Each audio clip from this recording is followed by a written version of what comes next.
In a remote village, people awoke to find the sky painted in vivid green hues.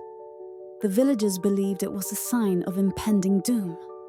Panic spread as the strange weather persisted for days. Scientists arrived, revealing it was a rare aurora caused by solar storms.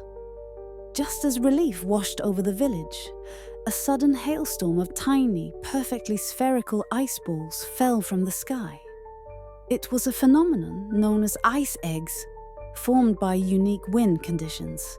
The villagers, now in awe, realized nature's mysteries were both terrifying and beautiful. Like our comment and subscribe for more stories like this.